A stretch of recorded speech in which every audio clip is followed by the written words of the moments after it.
सभी संचालिकाएं और यहाँ पर जो उपस्थित हुए हैं अपने कर्मचारी, एजेंट, सभासद, इनका मैं तहे दिल से स्वागत करती हूँ।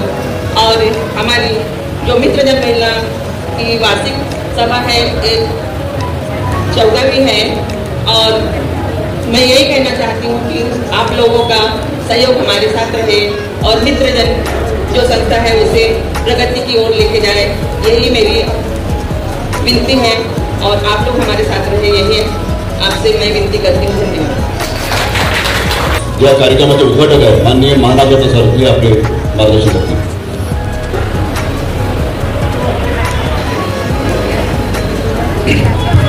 हॅलो,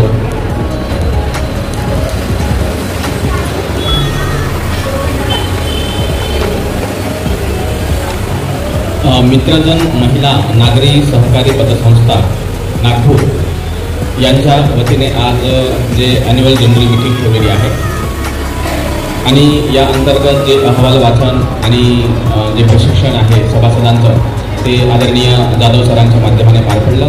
त्याचप्रमाणे अतिशय आपली उपस्थिती पण आता वाढलेली आहे।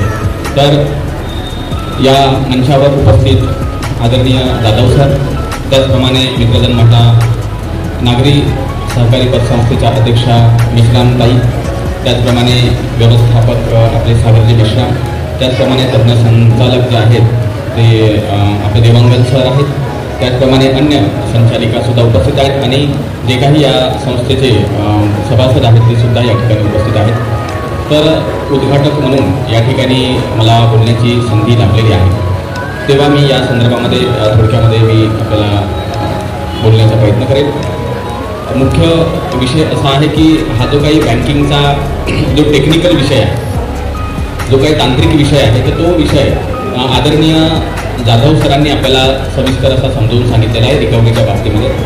त्याचप्रमाणे या अहवालाचं जे वाचन आहे ते सुद्धा या ठिकाणी व्यवस्थित पार पडलेलं आहे। तर जो काही टेक्निकल जो विषय होता त्यामध्ये मला फार काही माहिती पण नाही आहे आणि त्यापुढे तो जो विषय आहे तो या ठिकाणी पार पडलेला आहे। तर ॲज अ उद्घाटक म्हणून मला या ठिकाणी आपल्या सर्वांना ज्या गोष्टी सांगायच्या आहेत त्या थोड्या वेगळ्या स्वरूपाच्या आहेत आणि त्या गोष्टी सांगण्याचा जो उद्देश आहे तो अतिशय स्पष्ट आहे की आपल्या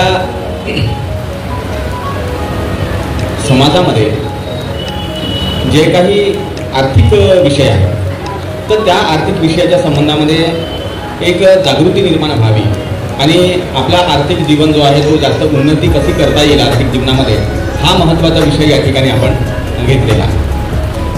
तर हा विषय आपण थोडक्यामध्ये समजून घेऊ की आपल्या सर्वांना एक बाब चांगल्या प्रकारे माहिती असेल की आपल्यापैकी प्रत्येकच व्यक्तीचा जीवन हा पैशाशिवाय चालू शकत नाही। चालू शकतो का? अगदी आपल्या घरामधील छोटा मुलगा जरी असेल, मुलगी जरी असेल, तर त्याला साधं चॉकलेट जरी घ्यायचं असेल तर त्याच्यासाठी सुद्धा आपल्याला त्याला पैसे द्यावे लागतात। तर यावरून आपण समजू शकतो की मानवी जीवनामधील सर्वात महत्त्वाची आणि सर्वात प्रमुख जर कोणती बाब असेल तर ती गोष्ट काय आहे? पैसा आहे। तर म्हणून एवढी महत्त्वपूर्ण बाब जर पैसा असेल आणि त्या पैशाच्या बाबतीमध्ये जर आपल्याला नियोजन करता आलं नाही, त्या पैशाच्या बाबतीमध्ये जर आपल्याला काही गोष्टी ठरवता आल्या नाही, तर आपल्याला तो पैसा काय होते 10 मार्गाने निघून जातो। तर आपल्याला ही बाब आधी समजावी लागेल की ज्याला आपण पैसा म्हणतो, चलन म्हणतो, तर ती बाब नेमकी काय आहे, ती नेमकी कशासाठी आहे, तर ही बाब प्रथम आपल्याला समजून घ्यावी लागेल। तर पहिली बाब अशी आहे की पैसा जो आहे तो बेसिकली आपण हे पाहतो की कुठल्या तरी वस्तू, कुठल्या तरी सेवा खरेदी करण्यासाठी त्याचा उपयोग होतो, बरोबर आहे का नाही? जसं आपण म्हणतो मला पैसा पाहिजे, मला पैसा पाहिजे, पण कुठलाही व्यक्ती पैसा खातो का? पैसा असा घालतो का शरीरावर? नाही घालत। म्हणजे यावरून स्पष्ट आहे की पैशाने आपण फक्त खरेदी करू शकतो आणि खरेदी करतो म्हणजे काय करतो? तर आपण भोजन खरेदी करतो, आपण पाणी खरेदी करतो, आपण कपडे खरेदी करतो, आपण घर वगैरे खरेदी करतो। इतकंच नाही, अनेक प्रकारच्या वस्तूंना आपण खरेदी करतो, सेवा खरेदी करतो। तर हे खरेदी करण्याचं महत्त्वाचं जे कार्य आहे ते पैशाच्या माध्यमाने पार पडते, हे बरोबर आहे। मग आता दुसरा महत्त्वाचा प्रश्न हा आला की आपण वस्तू का खरेदी करतो? आपण वस्तू का खरेदी करतो? आपण सेवा का खरेदी करतो? जोपर्यंत या प्रश्नाचं उत्तर तुम्हाला भेटत नाही तोपर्यंत पुढचा प्रवास आपला सुरू होऊ शकत नाही. तर हा महत्वाचा प्रश्न आहे की का, तर त्याचं कारण स्पष्ट आहे.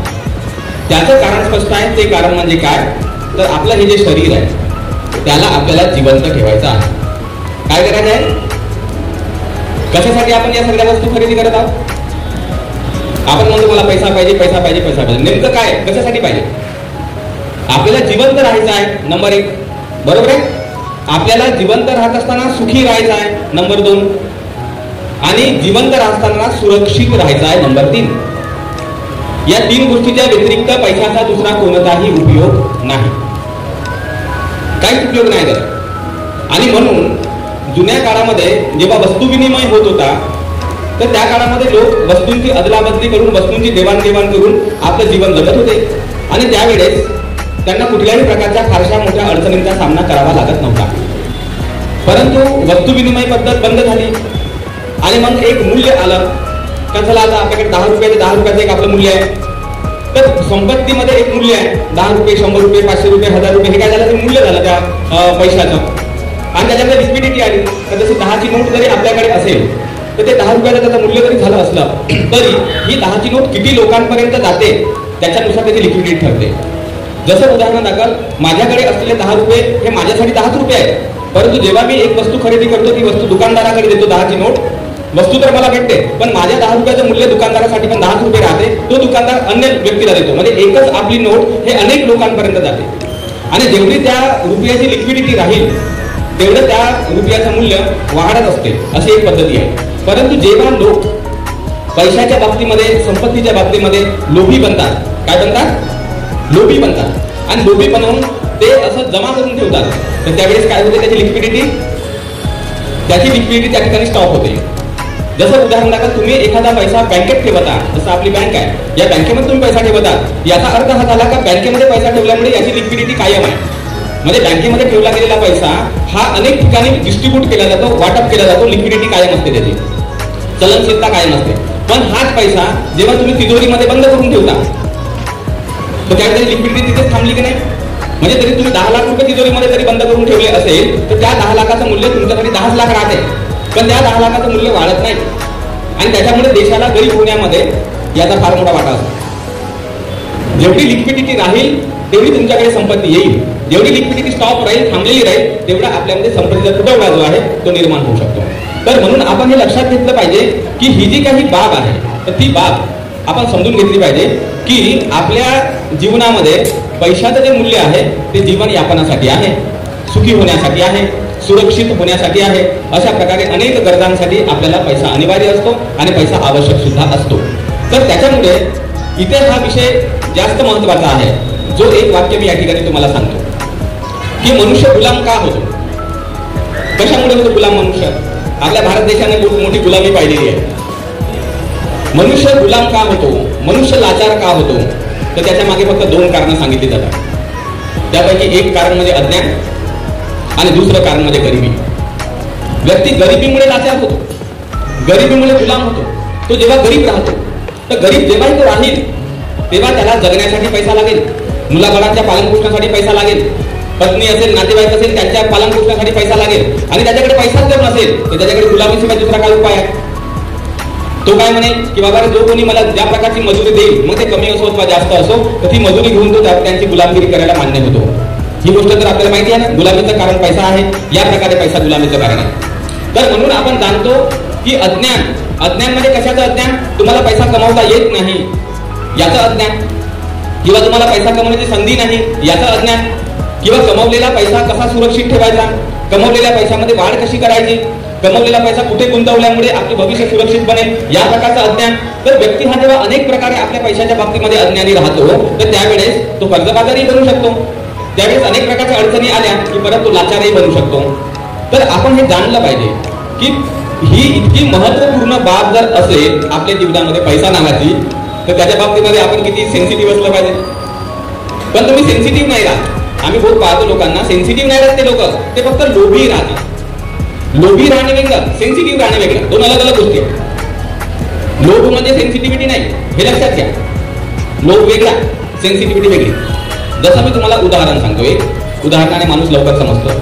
समजा आपल्याकडे 10 रुपये आहे आणि आपल्याकडे 10 रुपये असल्याच्या नंतर 10 रुपयाने अनेक गोष्टी आपल्याला मार्केटमध्ये विकत भेटतात. समजा एक व्यक्ती 10 रुपयाची पुस्तक घेतो, एक व्यक्ती 10 रुपये दान देतो, एक व्यक्ती 10 रुपयाची सिगरेट पितो, एक व्यक्ती 10 रुपयाची दारू पितो, एक व्यक्ती जो 10 रुपये अन्य कोणतं जे काम आहे जेवण वगैरे करणं त्याच्यासाठी उपयोगामध्ये आणतो. तर आता बघा मूल्य 10 रुपये आहे, परंतु त्याने कामं किती झालेले आहेत? वेगळे वेगळे कामं झालेले आहेत. आता वेगळे वेगळे कामं झाल्यामुळे फायदा हा झाला की ज्या व्यक्तीने 10 रुपयाची पुस्तक खरेदी केली त्याला ज्ञान भेटलं, ज्या व्यक्तीने 10 रुपये दान दिले त्याला पुण्य भेटला, ज्या व्यक्तीने 10 रुपयाची सिगारेट पिली त्याला फुफ्फुसाचा कॅन्सर होण्याची शक्यता निर्माण झाली, ज्या व्यक्तीने 10 रुपयाची दारू पिली तो व्यक्ती गटारामध्ये जाऊन पडेल, ज्या व्यक्तीने 10 रुपयाचं भोजन केलं त्याचं पोट भरलं, त्याची भूक भागली. तर यावरून तुम्ही समजू शकता का तुमच्याकडे 10 रुपये आहेत की 100 रुपये, हा विषय महत्वाचा नाही आहे. आता विषय महत्वाचा आहे त्याचा उपयोग कसा केला. समजलं तुम्हाला मी काय सांगत आहे? त्याचा उपयोग कसा केला तुम्ही, त्याच्या उपयोगावर तुमचं भवितव्य अवलंबून आहे, त्याच्या उपयोगावर तुमचं हित अवलंबून आहे, त्याच्या उपयोगावर तुमचं कल्याण अवलंबून आहे. असे कित्येक महापुरुष मी तुम्हाला दाखवून देतो ज्या लोकांकडे पैसे नव्हते पण त्यांनी जगाचं कल्याण केलं. परमपूज्य डॉक्टर बाबासाहेब आंबेडकर, किती पैसे होते त्यांच्याकडे? किती पैसे होते? टाटा बिर्लांसारखे श्रीमंत होते का ते? नव्हते ना. कार्ल मार्क्स फार श्रीमंत होते का ते? मग त्यांची नावं का घेतली जातात? कारण त्यांच्याकडे आलेल्या थोड्या पैशामध्ये त्यांनी त्याचा सदुपयोग केला. काय केला? सदुपयोग केला की नाही? परंतु आपल्याकडे पैसा येतो असं तुम्ही म्हणू शकत नाही का तुमच्याकडे पैसे नाही आहेत. तुमच्या प्रत्येकाकडे पैसे आहेत, पण प्रत्येकाकडे पैसे असून तुम्ही सुखी का नाही? प्रत्येकाकडे पैसे असून तुम्ही श्रीमंत का बनत चालले नाही? तुमची आर्थिक प्रगती का होत नाही? याचं कारण एकच आहे की पैशाची सेन्सिटिव्हिटी तुम्हाला समजलेली नाही, पैशाचं महत्व तुम्हाला समजलेलं नाही.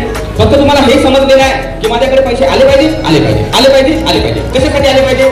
मग माझ्या इच्छा पूर्ण करण्यासाठी आले पाहिजे. जे जे मला मनात येईल ते मला खरेदी करता आलं पाहिजे, जे जे मला मनात येईल ते शॉपिंग करता आले पाहिजे. म्हणजे याच्यामध्ये तुम्हाला तुमचा पैसा जो आहे तुम्ही खर्च करत राहता आणि तुम्हाला त्याचा मोठेपणा वाटतो आणि सेन्सिटिव्हिटी नसल्यामुळे मग तुम्ही गरीब बनत जाता. एक उदाहरण मी तुम्हाला सांगतो. जुन्या काळात एक स्टोरी आहे छोटीशी, ती मी तुम्हाला सांगतो.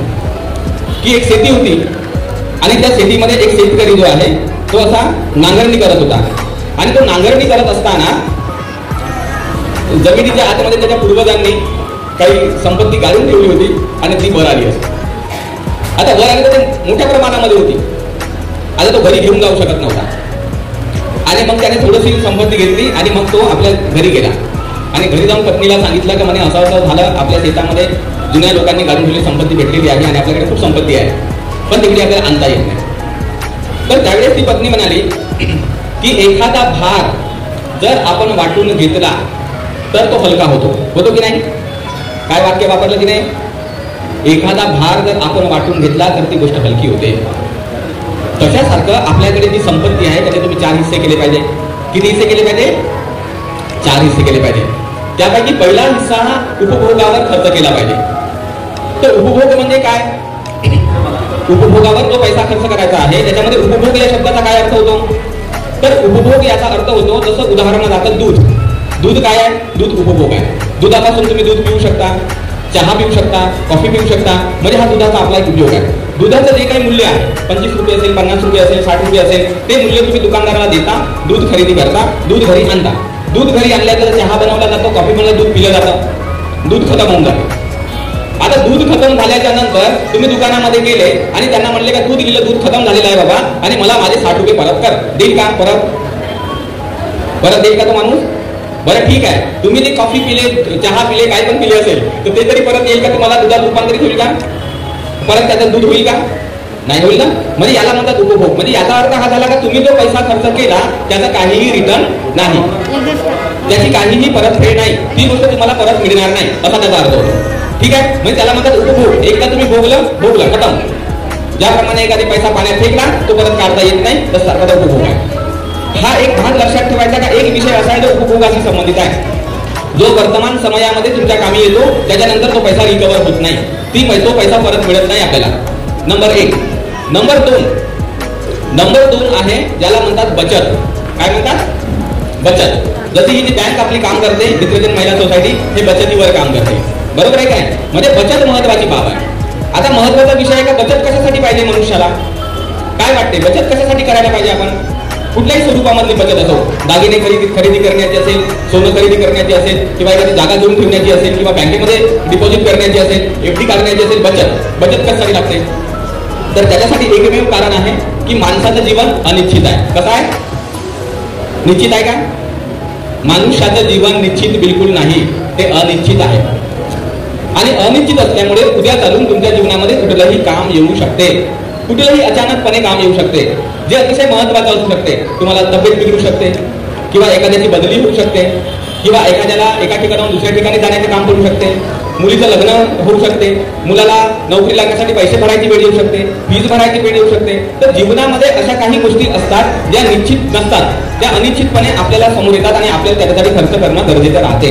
तर अशा समजदारीने एखादा व्यक्ती काय करतो, त्या प्रकारे तो बचत करण्याचा शिकतो की माझ्या जीवनामध्ये या गोष्टी येऊ शकतात आणि मला बचत केली पाहिजे. आता विचार करा, जर बचत नाही केली तर काय करावं लागेल? मग तुम्हाला कर्ज काढावं लागेल, नाही का? बचत जर आपण नाही जर केली तर आपल्याला कर्ज काढावं लागेल, आणि जर आपण कर्ज काढलं तर कर्जाचे आपले दुष्परिणाम आहेत. जसं भगवान बुद्धाने त्या काळामध्ये भिक्षूंना सांगताना म्हटलं की जो व्यक्ती कर्ज काढतो तर त्याला अनेक प्रकारचे दुष्परिणाम भोगावे लागतात. पहिला दुष्परिणाम हा आहे की ज्याच्याकडून तुम्ही कर्ज घेता तो व्यक्ती तगादा लावतो, माझं कर्ज परत कर, माझं कर्ज परत कर, माझं कर्ज परत कर, असा तो तगादा लावतो. मग एखाद्या व्यक्तीच्या जीवनात तगादा लावला गेला ते दुःख आहे का सुख आहे? म्हणजे तुमच्याकडे पैसे नाही आहेत आणि एखादा व्यक्ती तुम्हाला मागत आहे, बरं वाटते का वाईट वाटते? वाईट वाटते की नाही? दुःख आलं की नाही? मग दुःख आलं म्हणजे दुःख आहे, कर्ज दुःख आहे, कर्ज दुःख आहे. दुसरी गोष्ट, जर तगादा लावून सुद्धा जेव्हा तुम्ही पैसे देत नाही तेव्हा गोष्टी मारझोडीपर्यंत चालल्या जातात, झगड्या भांडणांपर्यंत चालल्या जातात, मारामारीपर्यंत चालल्या जातात. आणि झगडा करून मारामारी करून भांडण एवढे तुम्ही जेव्हा पैसे देत नाही तेव्हा तुमची असणारी प्रॉपर्टी जी आहे ते लोक जप्त करतील, हिसकावून घेतील. आणि प्रॉपर्टी जप्त करूनही जर तुम्ही ऐकले नाही तर कोर्ट कचेऱ्यामध्ये केस टाकल्या जातील, त्या ठिकाणी तुम्हाला भांडण करायची वेळ येईल. हे सगळ्या गोष्टी ज्या आहेत कर्जामुळे येणारे दुःख आहे. तर म्हणून भगवान बुद्धाने पण त्या काळात सांगितलं की 4 प्रकारे पैशाची विभागणी करताना बचत अतिशय महत्वाची बाब आहे आणि बचत आपल्याला करायची असते. आणि त्यासाठी हे जे बँक असतात हे आपल्यासाठी सपोर्टिव्ह आहेत आणि सहकारी बँक असल्यामुळे आणि आपल्या लोकांची बँक असल्यामुळे आपण यामध्ये बचतीचं जे प्रमाण आहे ते थोडंसं वाढवणं अतिशय आवश्यक आहे. तिसरी अतिशय महत्वाची बाब आहे, आणि तिसरी बाब कोणती आहे? ज्याला म्हटलेलं आहे गुंतवणूक. काय म्हटलेलं आहे? गुंतवणूक, इन्व्हेस्टमेंट. आता महत्वाचा मुद्दा हा आहे की जेव्हा हा प्रश्न येतो इन्व्हेस्टमेंटचा तेव्हा आपल्याला काय वाटते? आपल्याला असं वाटतं की मी कोणता काही बिझनेसमॅन आहे नाही इन्व्हेस्ट करण्यासाठी, माझ्याकडे तर काही दुकान पण नाही आहे इन्व्हेस्ट करण्यासाठी, माझ्याकडे कोणतं कपड्यांचं दुकान नाही आहे, मी इन्व्हेस्ट कशामध्ये करू? मग आपल्याकडे इन्व्हेस्टमेंटचा काही जरिया नाही आहे असं आपल्याला वाटतं. त्यामुळे आपला बराचसा पैसा आपण दोनच गोष्टींसाठी बेसिकली खर्च करतो, एक तर उपभोगावर खर्च करतो किंवा बचतीवर खर्च करतो. एक तर आपण उपभोगावर भरपूर पैसा खर्च करतो किंवा बचतीवर थोडाफार खर्च करतो. या 2 गोष्टीकडे लक्ष देत नाही आपण, इन्व्हेस्टमेंटकडे लक्ष देत नाही आणि बाकीच्या चौथ्या गोष्टीकडे लक्ष देत नाही. मग आता महत्वाचा मुद्दा आहे इन्व्हेस्टमेंट काय आहे? इन्व्हेस्टमेंट याचा अर्थ काय होतो? जसं उदाहरण दाखल, एक शिक्षक आहे, शिक्षक आहे तर शिक्षकचा बिझनेस आहे का? शिक्षकचा ते बिझनेस नाही आहे, पण शिक्षकाने इन्व्हेस्टमेंट कशी करायची? तर शिक्षकाचा बिझनेस एकच आहे की तो व्यक्ती शिक्षक आहे आणि त्याच्याकडे बुद्धी आहे, कारण त्याच्या बुद्धीचा उपयोग तो करत आहे. तर त्याने त्याची इन्व्हेस्टमेंट पुस्तकांसाठी केली पाहिजे, जर्नलसाठी केली पाहिजे, काही सेमिनारसाठी केली पाहिजे, काही नवीन गोष्टी शिकण्यासाठी केल्या पाहिजे. म्हणजे इन्व्हेस्टमेंटचा अर्थ होतो गुंतवणुकीचा, का जी प्रॉपर्टी तुमच्याकडे आहे त्या प्रॉपर्टीला वाढवण्याचा प्रयत्न करणे म्हणजे इन्व्हेस्टमेंट. जसं आपण म्हणतो की नाही का, जसं एक धान्य पेरलं तर त्याला उगवल्यानंतर 10, 20, 100 त्याला अनाज येत असते. इन्व्हेस्टमेंटचा अर्थ आहे का थोडीशी तुम्ही गुंतवणूक जेव्हा करता तर त्या गुंतवणुकीच्या भरोश्यावर तुम्हाला जास्त इन्कम कमवता आली पाहिजे, याला म्हणतात इन्व्हेस्टमेंट. बरोबर आहे? मग शिक्षक व्यक्ती काय करेल? त्याचा बिझनेस हा बुद्धीवर अवलंबून आहे. तो पुस्तकं वाचेल, तो अभ्यास करेल आणि चांगल्या चांगल्या गोष्टी समजून घेईल आणि विद्यार्थ्यांना चांगल्या गोष्टी शिकवेल. जसाही तो विद्यार्थ्यांना चांगल्या गोष्टी शिकवतो, विद्यार्थ्यांना तो शिक्षक पसंत यायला लागतो, तो शिक्षक आवडायला लागतो. शिक्षक आवडल्यामुळे विद्यार्थ्यांची संख्या वाढते, विद्यार्थ्यांची संख्या वाढते, त्यांचा रिझल्ट चांगला लागतो. त्याच्यामुळे उद्या चालून त्या शिक्षकाला आदर्श शिक्षक पुरस्कार भेटू शकतो किंवा संस्थेची मोठी जबाबदारी त्याच्यावर येऊ शकते. म्हणजे त्या शिक्षकाच्या क्षेत्रामध्ये जो विकास व्हायला पाहिजे तो विकास त्याचा या प्रकारे होतो. मग प्रगती आहे का अधोगती आहे?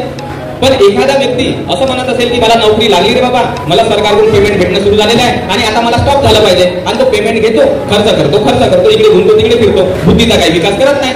मग बुद्धीचा विकास न झालेला माणूस विद्यार्थ्यांच्या प्रश्नांची उत्तरं देऊ शकत नाही, विद्यार्थ्यांमध्ये प्रसिद्ध होऊ शकत नाही. इन्व्हेस्टमेंट तुमच्या प्रत्येकाकडे इन्व्हेस्टमेंट करता येऊ शकते. तुम्ही तुमचं स्वतःचं जीवन पहा की तुमच्या प्रत्येकाच्या जीवनामध्ये काही टॅलेंट आहे, प्रत्येकाच्या जीवनामध्ये काही गोष्टी आहेत आणि तिथे तुम्ही इन्व्हेस्ट करू शकता आणि तुम्हाला इन्व्हेस्टमेंट करता येते. चौथी महत्वाची गोष्ट आहे आणि ती म्हणजे दान. कोणती महत्वाची आहे चौथी गोष्ट? दान. दान पुण्य. कारण दान पुण्य आपल्या जीवनामध्ये पाहिजे. कारण आपल्या जीवनामध्ये या 3 प्रकारच्या ज्या गोष्टी आहेत तर त्या 3 प्रकारच्या गोष्टी अस्थिर आहेत, अनिश्चित आहेत. पण दान पुण्य अशी गोष्ट आहे ज्याच्यामुळे तुमचं जे पुण्यबल आहे ते वाढतात, तुमची मेंटॅलिटी डेव्हलप होते. जसं उदाहरण तुम्हाला सांगतो की ज्यावेळेस भगवान बुद्ध बोधिवृक्षाखाली बसले होते तर त्यावेळेस त्यांच्या समोर म्हणतात की मार उपस्थित झाला आणि मार उपस्थित झाल्यानंतर त्यांनी म्हटलं की तू या ठिकाणी बोधिवृक्षाखाली बसलेला आहे तर तू काय केलं तुझ्या आयुष्यामध्ये? म्हणजे तो नंतर विकार निर्माण झाला. मार म्हणजे विकार. मार म्हणजे काय होते? विकार. तो विकार निर्माण झाला. तू तुझ्या आयुष्यामध्ये काय केलं? तर त्यावेळेस बोधिसत्व म्हणाले का मी माझ्या आयुष्यामध्ये दानादी पारमिता पूर्ण केल्या. काय पूर्ण केलं? दानादी पारमिता पूर्ण केल्या. तर आता महत्वाचा मुद्दा असा आहे की या पारमितांचा महत्व काय आहे. तर त्याचं कारण तुम्ही समजून घ्या की तुमचं जीवन आहे, प्रत्येकाचं जीवन आहे. तुमच्या जीवनामध्ये असे बरेचसे प्रसंग येतात. असे बरेच प्रसंग तुमच्या जीवनामध्ये येतात. तुमची फसवणूक होऊ शकते, तुमचा अपमान होऊ शकतो, तुम्हाला अनेक प्रकारे अडचणींचा सामना करावा लागू शकतो. असं तर तुम्ही म्हणू शकत नाही की तुमच्या जीवनामध्ये कोणतीच अडचण येणार नाही, तुमचा कधी अपमानच होणार नाही. तर अशा सिच्युएशनमध्ये तुम्हाला मदत करणारी एकमेव गोष्ट आहे ते म्हणजे तुमचं पुण्यकर्म.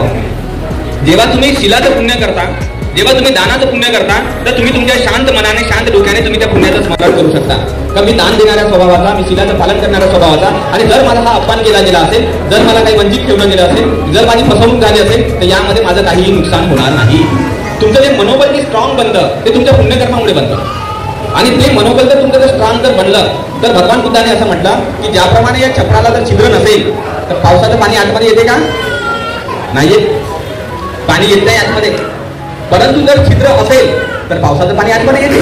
पण तशासारखं तुमचं मन जर पुण्यवान असेल, पुण्य करणारं असेल तर तुम्ही जेव्हा डोळे बंद करून तुमचं ऑब्झर्वेशन जेव्हा करता तेव्हा तुमच्या लक्षात येते का माझ्याकडून चूक झालेली नाही, माझ्याकडून दुष्कर्म झालेलं नाही. त्यामुळे हा कुणी माणूस माझ्या आरोप जरी करत असेल, माझी बदनामी करत असेल, माझी फसवणूक करत असेल किंवा माझ्यावर काहीतरी दोषारोपण करत असेल तर ते मला लागू पडणार नाही. हे सगळं कोणावर उलटेल बा? त्याच्यावरच उलटे. म्हणजे जशी हवेच्या विरुद्ध दिशेला जर तुम्ही धूळ फेकली तर ते धूळ कुठे जाईल? फेकणाऱ्यावरच जाईल. तर तुमच्याकडे ही सुरक्षा महत्वाची आहे. तुम्ही काय करता? पैसा भरपूर कमवता पण ही सुरक्षा नाही राहत तुमच्याकडे. आणि पैसा इथं निघून गेला ना तुम्हाला इतकं मनोबल खच्चीकरण होऊन जातं की तुम्ही बर्बादच होऊन जाता एका दिवसामध्ये. होता की नाही बर्बाद? असे कित्येक लोक आहेत बर्बाद झालेले. कारण तुमच्याकडे ती गोष्टच काय आहे, ती गोष्ट असायला पाहिजे.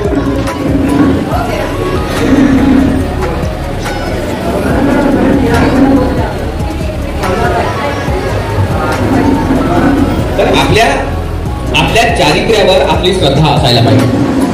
आपलं चारित्र्य जर स्ट्रॉंग असेल आणि जर चांगलं मजबूत असेल तर तुमची काहीही अधोगती कधीही होत नाही, कधीच होत नाही. परंतु तुम्ही त्या चारित्र्याला सोडून देऊन अन्य गोष्टींवर जर डिपेंड व्हायला लागलात तर त्या गोष्टी अस्थिर आहेत आणि अनित्य आहेत. त्या तुम्हाला आज भेटतील पण उद्या सोडून सुद्धा जातील. तर अशा सिच्युएशनमध्ये तुम्ही पडल्याच्या नंतर तुम्हाला उठण्याची जी क्षमता आहे ते केवळ दान पुण्यामुळे भेटते. बरोबर आहे का नाही? भगवान बुद्धाने म्हटलं की तुम्ही संपत्ती जी कमवता तर त्याचे 4 हिस्से तुम्ही केले पाहिजे. तुम्ही उपभोगावर काही खर्च केला पाहिजे, बचतीवर काही खर्च केला पाहिजे, गुंतवणुकीवर खर्च केला पाहिजे आणि पुण्यकर्मावर खर्च केला पाहिजे. जेव्हा तुम्ही या 4ही पद्धतीने तुमच्या पैशाचं व्यवस्थित नियोजन करता तर तुम्ही गरीब राहू शकत नाही. गरीबच नाही राहतो. तुम्ही गरीब राहतो म्हणाल तरी गरीब नाही राहतो. तुम्ही म्हणाल का मला आता गरीब राहतच आहे तरी तुम्हाला राहता येत नाही. कारण त्याचं असं आहे की तुमच्या या 4ही गोष्टींमुळे तुमच्यामध्ये जी बुद्धी आलेली आहे नियोजन करण्याची ती अतिशय महत्वाची राहते. तर आता हा जो विषय आहे आपण या पद्धतीने जाणला पाहिजे आणि समजून घेतला पाहिजे. आता एक दुसरा विषय आपण घेऊ या ठिकाणी आणि तो दुसरा विषय अतिशय सोपा आहे. तो सोपा म्हणजे असा की ही गोष्ट आपण समजून घेतली की आपल्याकडे पैसे आल्याच्या नंतर आपल्याला त्या पैशाचा विनियोग कसा करायचा आहे. पहिली गोष्ट आपण समजून घेतली की पैशाचा संबंध हा उपभोगाशी असतो.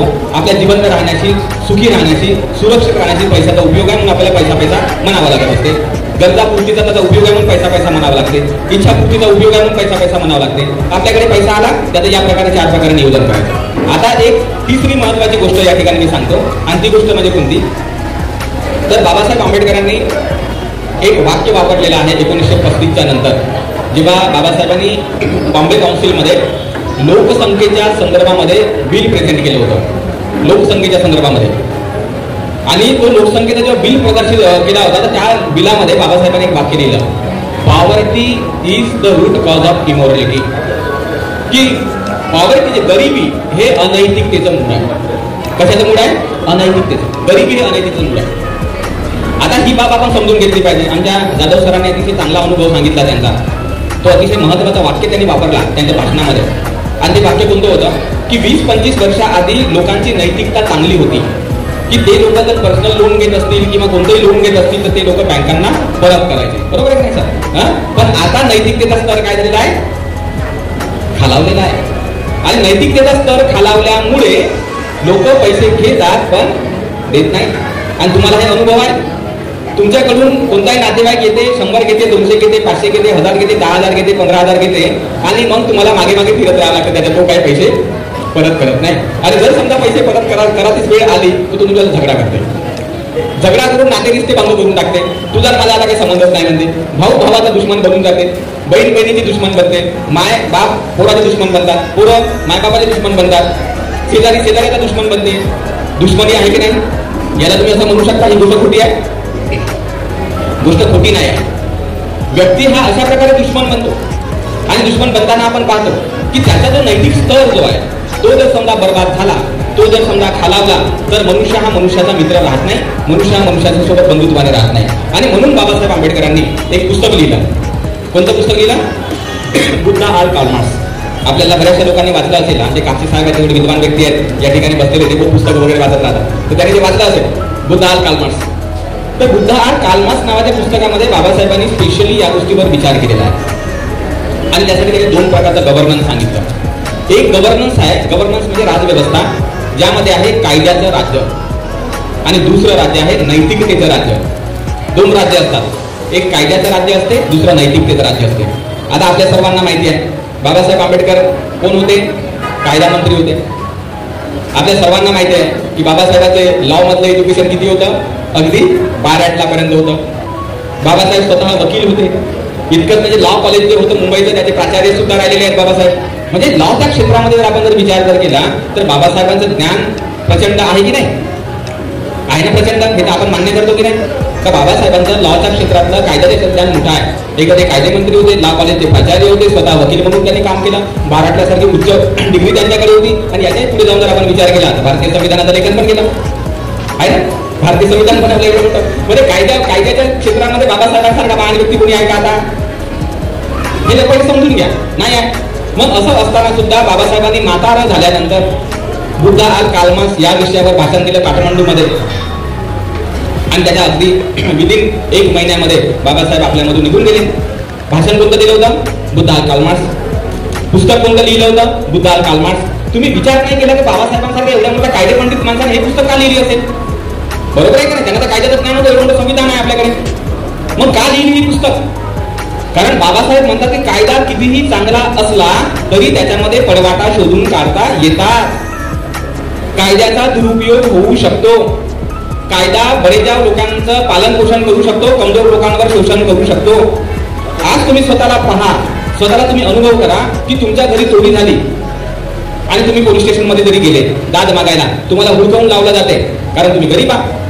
पण तेच एखादा श्रीमंत माणूस जर गेला त्याला बसायला खुर्ची दिली जाते का बसा साहेब बसा, काय झालं सांगा. फरक दिसतो की नाही आपल्याला? पक्षपात दिसतो की नाही आपल्याला?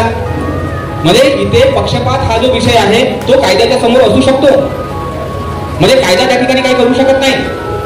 आणि कायदा हा नेहमी अशा पद्धतीने जर काम करत असेल तर आपल्याला स्वतःला या गोष्टी अनेक माहिती आहेत की जे मोठमोठे लोक आहेत जे भ्रष्टाचार करतात, ज्यांचे करोडोचे भ्रष्टाचार आहेत, कुणाचे 70,000 करोड, कुणाचे 90,000 करोड, कुणाचे 1,000 करोड, ते लोक या देशातून पैसा लुटतात आणि विदेशात निघून चालले जातात. तर या देशातला कायदा त्या माणसाला लागू होते का?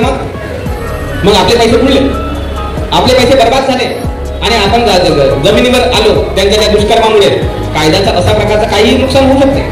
बाबासाहेबांना ही बाब माहित होती. आज आपल्याकडे हजारो प्रकारचे कायदे आहेत. इतके कायदे आहेत तर कायद्याचा अभ्यासक वकील जरी आता त्यालाही माहित नाही की किती नेमके कायदे बनलेले आहेत. वेगवेगळ्या फील्डमध्ये वेगवेगळे कायदे आहेत जे आपल्याला माहित नाही. बाबासाहेब आंबेडकर म्हणतात की एखाद्या व्यक्तीचं जीवन जर चांगलं बनायचं असेल तर एकमेव उपाय आहे गव्हर्नन्स ऑफ रायटियसनेस.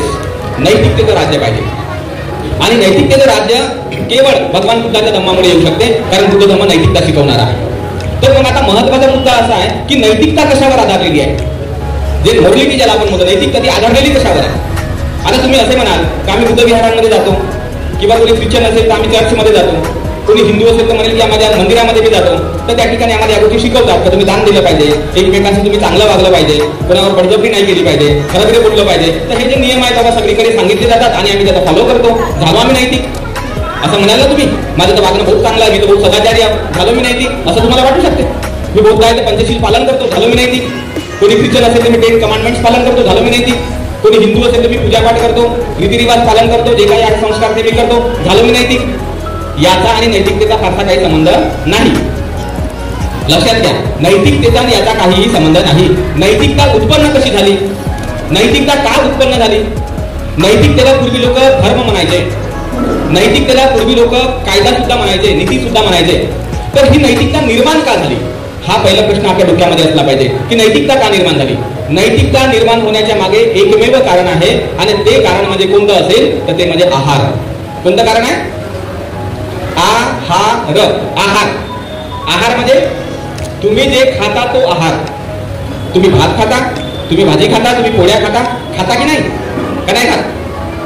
खाता ना? जे बंद करता ना, ते नैतिकता आहे. किती सुरुवात आहे त्याची? आहारामध्ये. कारण मनुष्याला सर्वात बेसिक आणि सर्वात पहिली गोष्ट जर कोणती पाहिजे असेल तर ते पाहिजे त्याला भोजन, ते पाहिजे त्याला पाणी, पाहिजे की नाही? आणि त्याच्यामुळे निर्मिती जी झाली ती शेतीची निर्मिती झाली पहिल्यांदा. शेतीची निर्मिती, धान्य निर्माण झालं, धान्याचं वितरण आलं, धान्याचं डिस्ट्रीब्युशन आलं, धान्याचा वाटप आला. तर त्याच्यामुळे आम्ही पाहतो सामंतशाही आली ना. सामंतशाहीमध्ये एकाच माणसाकडे शेकडो एकर जागा राहायची आणि एका माणसाकडे अर्धा एकर जागा राहायची. खरी गोष्ट आहे की नाही? शेकडो एकर जागा राहणारा माणूस अन्नधान्य त्याच्याकडे जास्त उत्पन्न व्हायचं, तो जास्त कोठारांमध्ये भरून ठेवायचा. अर्धा एकर वाला माणूस जास्त उत्पन्न करू शकायचा नाही, तर नॅचरली तो गरीब बनायचा. आणि हा गरीब माणूस मग भांडवलदाराकडे काबाड कष्ट करायचा, मोलमजुरी करायचा आणि म्हणायचा का साहेब तुम्ही जे सांगाल ते आम्ही काम करतो, परंतु आम्हाला तुम्ही मोलमजुरी द्या. आणि इथून मग वेगवेगळ्या प्रकारच्या प्रक्रिया ज्या सुरू झाल्या. तर यामध्ये नीतीचा अर्थ आहे. नीती का निर्माण झाली? नीती कमजोराच्या रक्षणासाठी निर्माण झाली. कशासाठी झाली निर्माण? कमजोर लोकांच्या रक्षणासाठी नैतिकतेचा उगम झालेला आहे. नैतिकता कंपॅशन शिकवते, करुणा शिकवते. का ज्या प्रकारे बाबा मला खाण्याचे पदार्थ लागतात, समोरच्याला सुद्धा खाण्याचे पदार्थ लागतात. जसं मला पाणी लागतं, समोरच्याला सुद्धा पाणी लागतं. जसं मला घर लागतं, समोरच्याला सुद्धा घर लागतं. जसं मला गाडी लागतं, समोरच्याला सुद्धा गाडी लागते. हा जो काही विषय आहे याला भगवान बाबासाहेब म्हणले डेमोक्रेसी, याला भगवान बुद्धाने म्हटलं मैत्री. म्हणजे नीतीची उत्पत्ती याच्यासाठी झाली की जो व्यवहार आपण करतो तो व्यवहार अन्य लोक पण करत आहेत. परंतु जेव्हा या व्यवहारांवर एखाद्याच माणसाची मालकी गाजायला लागते आणि एखादाच माणूस अब्जाधीश बनते, करोडपती बनते आणि फार मोठा व्यक्ती बनते आर्थिक क्षेत्रामध्ये, तेव्हा बाकीचे आपले सगळे जे बहुतांश लोक असतात ते नॅचरली गरीब बनतात. काय बनतात? ते गरीब बनतात. आणि गरीब व्यक्ती बनला की तुमच्या डोक्यामध्ये अनैतिकता येणं सुरू होऊन जाते. गरीब माणसं, जसं बाबासाहेबांनी म्हटल्याप्रमाणे, गरीब वस्तीमध्ये जन्मलेली मुलं चोऱ्या करायला लागतात. पैसा नाही भेटत त्यांना वेळेवर ते पाहिजे ते, बिड्या प्यायला लागतात, सिगरेटा प्यायला लागतात, अरेरावी करायला लागतात. इतकंच नाही, ज्या मुली असतील त्या व्यभिचाराकडे झुकतात, त्यांना गलत कामं करावी लागतात, छोट्या मोठ्या चोऱ्या करायला लागतात, धमकावणे लागतात, भांडाभांडी करायला लागतात. मग आपल्याला काय वाटते? बाबा त्या ठिकाणी तुम्ही पाठवू नका मुलांना, ते पोरं चांगले नाहीत. अरे पण ते चांगले काऊन नाही आहेत? ते का चांगले नाही आहेत? तो समाज का चांगला नाही आहे? याच्या मागचं कारण असं की त्यांच्या खाण्याच्या, पिण्याच्या, राहण्याच्या, पाण्याच्या ज्या समस्या आहेत त्या सरकारने सोडवलेल्या नाही आहेत. श्रीमंतांनी अधिक श्रीमंत झालेला आहे आणि गरिबांचं पतन केलं गेलेलं आहे. गरिबांना जास्तीत जास्त गरीब ठेवलं. आता महत्वाचा मुद्दा असा आहे की गरिबांना गरीब का ठेवलं जाते?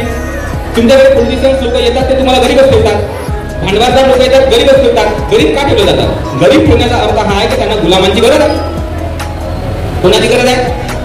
गुलामांची गरज आहे ना. त्यांच्या घरी नोकरदारी करण्यासाठी त्यांना माणसं पाहिजे, त्यांची साफसफाई करायला माणसं पाहिजे, जे श्रीमंत लोक आहेत त्यांच्या व्यभिचारासाठी बाया पाहिजे. तर अशा अनेक गोष्टींसाठी तुमच्या संपूर्ण जनतेचा उपभोग करायचा आहे त्यांना. आणि त्याच्यामुळे तुमच्या श्रीमंतीच्या दृष्टिकोनातून कोणी विचार करत नाही. आणि नैतिकतेचा प्रचार आणि प्रसार या पद्धतीने व्हायला पाहिजे असा कोणी सुद्धा विचार करत नाही. नैतिकतेचा संबंध तुम्हाला धार्मिक समजलं जातं. या देवाची पूजापाठ केली म्हणजे तुम्ही धार्मिक, तुम्ही नैतिक. पण नैतिकतेची व्याख्या अशी आहेच नाही. तुम्ही नैतिकतेच्या उगमाच्या बाबतीमध्ये दिग्निकायामध्ये अगण्य सूत्र आहे. कोणतं सूत्र? अगण्य सूत्र. ते तुम्ही वाचा. सिंहनाद सूत्र आहे दिग्निकायमध्ये, तुम्ही वाचा. तिथे भगवान बुद्धांनी या सगळ्या गोष्टी समजावून सांगितलेल्या आहे की कशा पद्धतीने आपलं जीवन बर्बाद होते, अधोगतीचं होते. त्याला कारणीभूत पैसा राहतो, पैशाचे व्यवहार राहतात, आर्थिक व्यवहार राहतात. आणि या आर्थिक व्यवहारांमध्ये ज्या लोकांचा कंट्रोल आहे ते लोक सगळ्या प्रकारचा उपभोग घेतात आणि ज्याच्यावर आर्थिक व्यवस्थेचा कंट्रोल नाही ते लोक दिवसेंदिवस अधोगती त्यांची व्हायला लागते. मग मला तुम्ही सांगा, आपल्या समाजाचा आर्थिक विकास जो झाला तो कोणत्या पद्धतीने झाला? काय आपल्याकडे आर्थिक व्यवस्था विकास करण्याची प्रक्रिया होती? आपल्याकडे फक्त एकच प्रक्रिया होती आणि ती म्हणजे नोकरी होती की नाही? नोकरीच्या व्यतिरिक्त आपल्याकडे काहीही नव्हतं. आणि बाबासाहेबांनी जसा एक कायदा बनवला की अस्पृश्यता 17व्या कलमाने संपवली जाईल आणि आरक्षण दिलं जाईल नोकऱ्यांमध्ये, शिक्षणामध्ये वगैरे, तर त्यावेळेस बाबासाहेबांनी पहिली गोष्ट कोणती केली? फिलिप्स कॉलेज काढलं, सिद्धार्थ कॉलेज काढलं. कारण तुम्हाला जर नोकरी पाहिजे असेल तर एक क्रायटेरिया तर लागेल ना. जसं एखाद्या व्यक्तीला चपराशी बनायचा आहे, तर चपराशी जेव्हा त्याला बनायचं असेल तर चपराशी बनायचं त्याला 12वी पास पाहिजे की नाही? तो जर 12वी पास नसेल तो अप्लिकेशन देऊ शकतो का?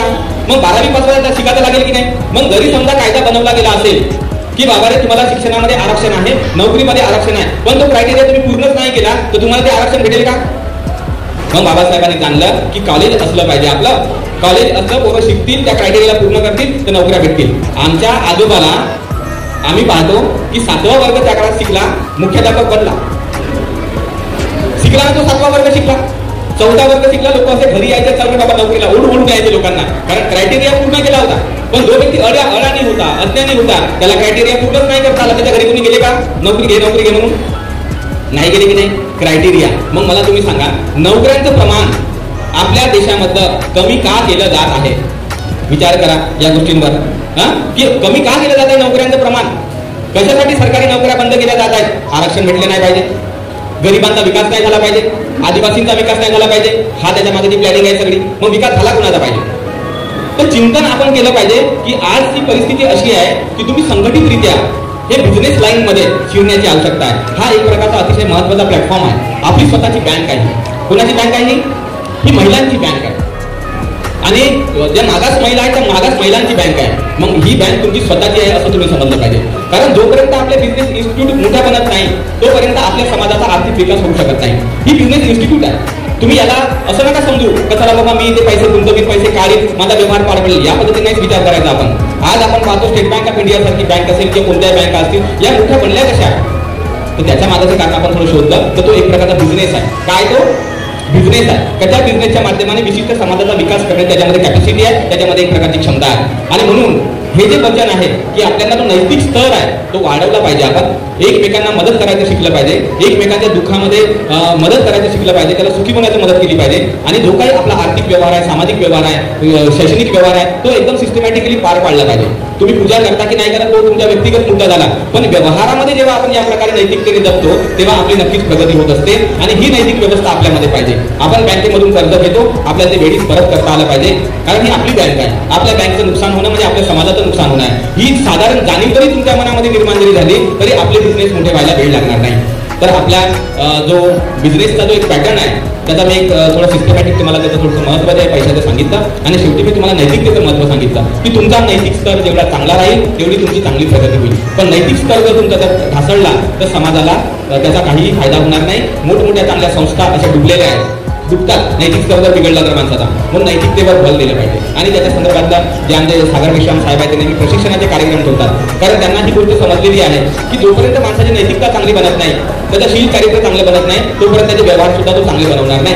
आणि म्हणून आपले व्यवहार चांगले होण्यासाठी धर्माचं पालन करा, बुद्ध धर्माचा अभ्यास करा, बाबासाहेबांच्या विचारांचा अभ्यास करा आणि त्याच्यानुसार स्वतःला घडवण्याचा प्रयत्न करा.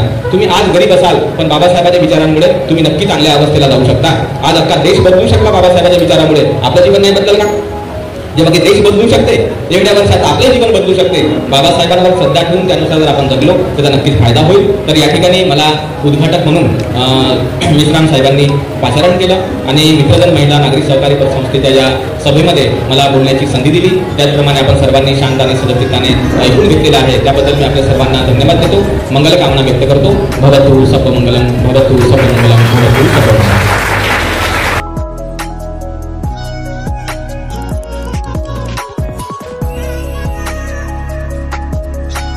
नमस्कार दोस्तों, हमारे न्यूज़ चैनल न्यूज़ इंडिया को लाइक कीजिए, शेयर कीजिए, अनसब्सक्राइब कीजिए. हम मिलेंगे फिर. धन्यवाद.